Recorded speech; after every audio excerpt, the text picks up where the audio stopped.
అందరికీ నమస్కారం. మా ఈ channel behavioural science insights Telugu ప్రవర్తనా శాస్త్రం అంతర్దృష్టులు ఈ ఛానల్కి సుస్వాగతం. ఈ ఛానల్ రమాదేవి ఫౌండేషన్ హైదరాబాద్ వారి సౌజన్యంతో నడపబడుతున్నది. మీ మానసిక గందరగోళాన్ని తొలగించండి. Cleanup your mental mess. No garbage collectors, please. You have to do it on your own. నమస్కారం. జీవితంలో ఒత్తిడులు, ఆలోచనల సుడిగుండం సహజం.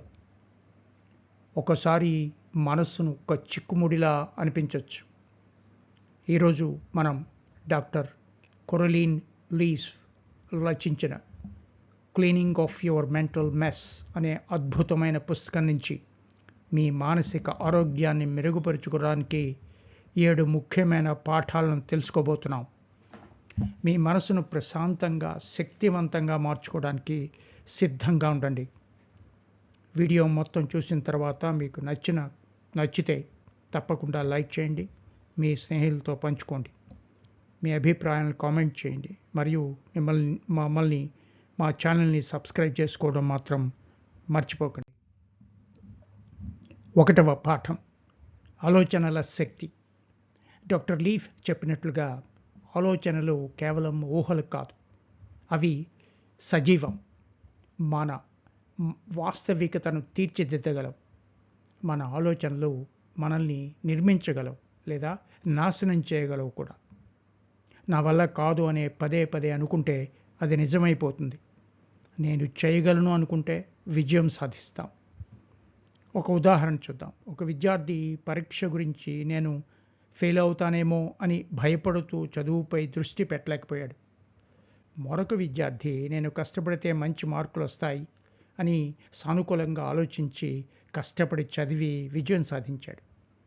ఇక్కడ ఆలోచనలే ఫలితాన్ని నిర్ణయించాయి. మీ ఆలోచనలను మీరు ఎంచుకోవచ్చు. 2వ పాఠం, మనసును నిర్వహించే ప్రక్రియ. లీఫ్ మనసును భావోద్వేగాలు నిర్వహించడానికి 7 దశల ప్రక్రియను పరిచయం చేశారు.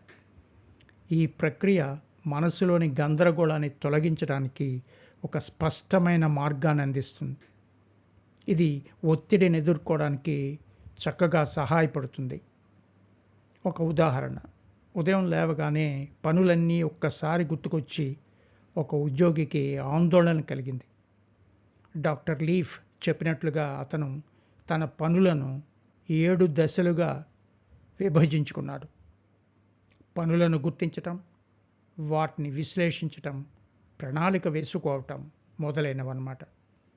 ఆ పనులను ఒక పద్ధతి ప్రకారం చేయడంతో అతని ఆందోళన తగ్గి పనిని సమర్థవంతంగా పూర్తి చేయగలిగాడు.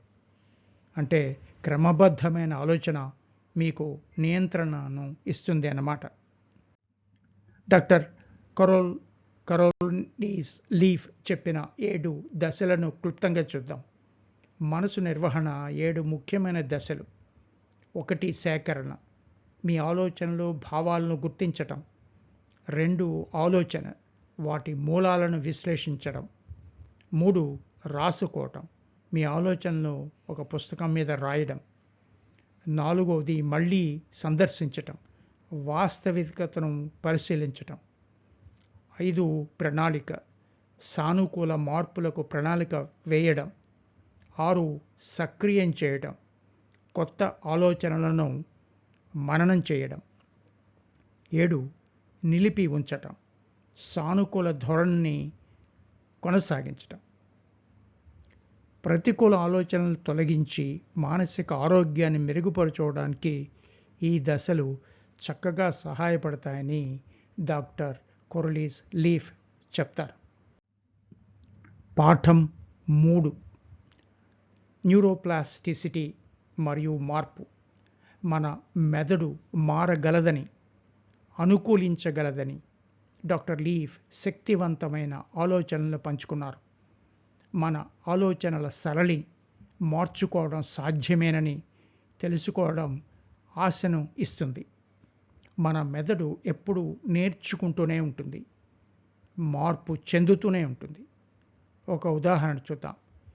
చిన్నప్పటి నుంచి పబ్లిక్ స్పీకింగ్కు భయపడే వ్యక్తి తన భయాన్ని అధిగమించడానికి ప్రయత్నిస్తాడు. మొదటిలో వణుకుతున్న పదే పదే సాధన చేయడం ద్వారా తన మెదడులోని భయానికి సంబంధించిన నరాల మార్గాలను మార్చుకోగలిగాడు. ఇప్పుడు అతను ధైర్యంగా మాట్లాడగలుగుతున్నాడు.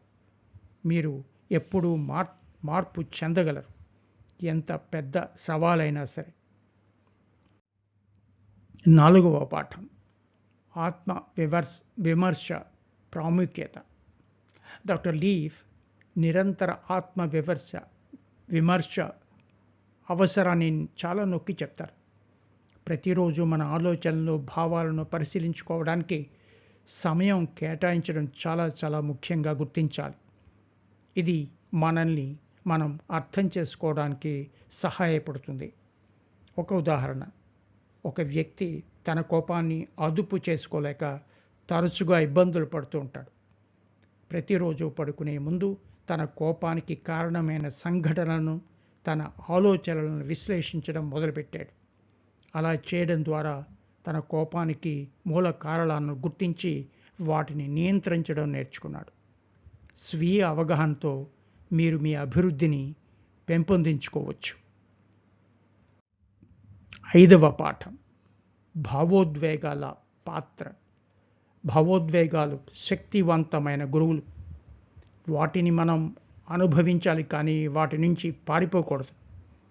మన భావాలను భారంగా కాకుండా విలువైన అనుభవాలుగా చూడాలి. వాటిని స్వీకరించడం ద్వారా మనసును బాగా అర్థం చేసుకోవచ్చు. ఒక ఉదాహరణ చూద్దాం. ఒక స్నేహితుడు ఉద్యోగంలో నిరాశకు గురి అయ్యాడు. అతను తన బాధను దాచుకోకుండా తన స్నేహితులతో పంచుకున్నాడు.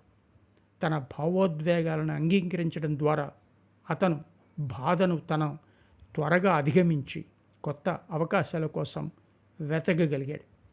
మీ భావోద్వేగాలను స్వీకరించండి, అవి మీ గురువులుగా గుర్తించండి.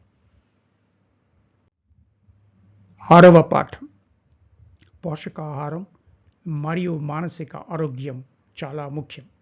డాక్టర్ లీఫ్ మన ఆహారపు అలవాట్లను, మానసిక స్పష్టతను అందంగా అనుసంధానించారు. మనం తినే ఆహారం మన శరీరానికి మాత్రమే కాదని, మన మెదడుకు కూడా ప్రభావితం చేస్తుందని ఆయన అంటారు. ఆరోగ్యకరమైన ఆహారం మన మానసిక ఆరోగ్యాన్ని మెరుగుపరుస్తుంది. ఒక ఉదాహరణ, పరీక్షల సమయంలో ఒక విద్యార్థి జంక్ ఫుడ్ ఎక్కువగా తింటాడు. దాంతో నిద్రలేమి, ఏకాగ్రత తగ్గడం వంటి సమస్యలు ఎదుర్కొంటాడు. ఒకరోజు డాక్టర్ లీఫ్ సూచనలు విని పౌష్టికాహారం తీసుకోవడం మొదలుపెట్టాడు. ఆకుపచ్చ కూరగాయలు, పండ్లు, నీళ్లు ఎక్కువగా తీసుకోవడం వల్ల అతని జ్ఞాపక శక్తి, ఏకాగ్రత మెరుగుపడి పరీక్షల్లో మంచి ఫలితాలు సాధించాడు. మీ మెదడుకు సరైన ఇంధనాన్ని ఇవ్వండి. 7వ పాఠం, మానసిక స్థలాన్ని సృష్టించడం. సానుకూలత మరియు శాంతి కోసం స్థలాన్ని సృష్టించుకోవాల్సిన అవసరాన్ని డాక్టర్ లీఫ్ చర్చించారు. మనసును ప్రశాంతంగా ఉంచుకోవడానికి విశ్రాంతి మరియు ఆనందం కోసం సమయం కేటాయించాలి. ఒక ఉదాహరణ, ఒక తల్లి రోజువారీ పనులతో, ఇంటి బాధ్యతలతో చాలా ఒత్తిడికి గురయ్యేది. డాక్టర్ లీఫ్ మాటలు విని ప్రతిరోజు 15 నిమిషాలు తన కోసం కేటాయించడం మొదలుపెట్టింది. ధ్యానం చేయడం, పాటలు వినడం, పుస్తకాలు చదవడం వంటి పనులు చేయడం ద్వారా ఆమె మానసిక ప్రశాంతతను పొందగలిగింది. మీరు కూడా మీకు విరామం తీసుకోవడానికి అనుమతినివ్వండి, సమయాన్ని కేటాయించండి. డాక్టర్ కరోలిన్ లీఫ్ బోధించిన ఈ పాఠాలు కేవలం సిద్ధాంతాలు కాదు, అవి మన జీవితాలను మార్చగల శక్తివంతమైన సూత్రాలుగా గుర్తించండి. మీరే చూశారుగా, మీ ఆలోచనలు, మీ ఆహారం, మీ ఆత్మ విమర్శ ఇవన్నీ మీ మానసిక ఆరోగ్యంపై ఎంత ప్రభావాన్ని చూపుతాయో.